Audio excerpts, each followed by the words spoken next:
श्री परमहंस देवाय नमः। प्यारे गुरुमुखो जय सच्चिदानंद। क्या हाल है आपके?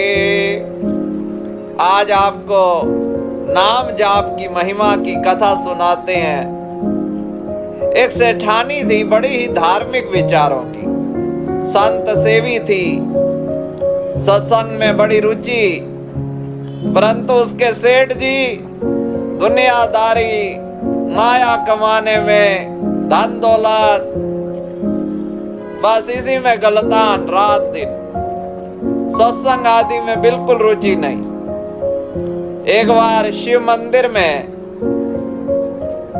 रात्रि सत्संग का आयोजन हुआ।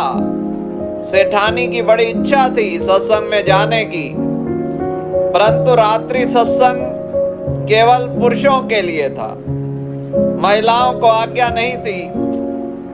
सेठानी ने हठ करके जैसे तैसे सेठ जी को सत्संग में भेज दिया। संकीर्तन चल रहा था, सेठ जी पहुंचे तो महाराज जी ने कहा आइए बैठिए। सेठ जी बैठ गए, परंतु प्रवचन शुरू होने से पहले ही सो गए। सत्संग समाप्ति पर महाराज जी अपने कक्ष में, संगत वापिस अपने अपने घर।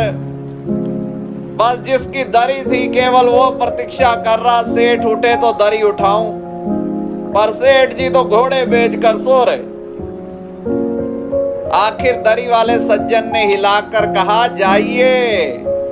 सेठ जी उठे, घर पहुंचे। सेठानी ने पूछा सुना है सत्संग?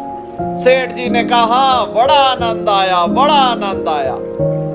सेठानी ने पूछा कि हमें भी बताओ क्या सुना? बस 3 ही शब्द सुने, आइए, बैठिए, जाइए। सेठानी ने कहा ये तो महाराज जी ने मंत्र दिया है, मंत्र 3 शब्दों का। सेठ जी अपने कमरे में पहुंचे। नींद तो सत्संग में कर ही आए थे, अब नींद कहां से आए?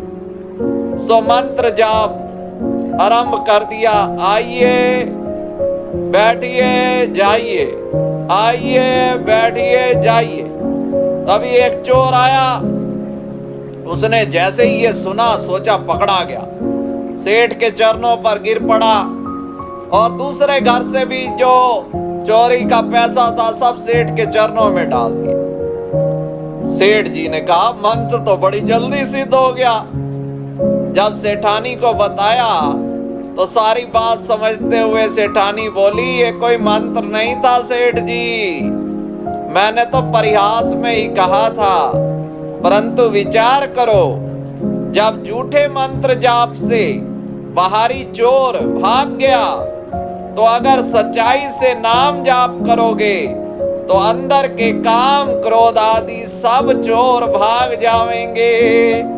सेठानी सेठ जी को लेकर अपने गुरुदेव के चरणों में पहुंची। नाम दीक्षा प्राप्त करके सेठ जी का सारा जीवन ही बदल गया। श्री परमहंस शरणम गच्छामि।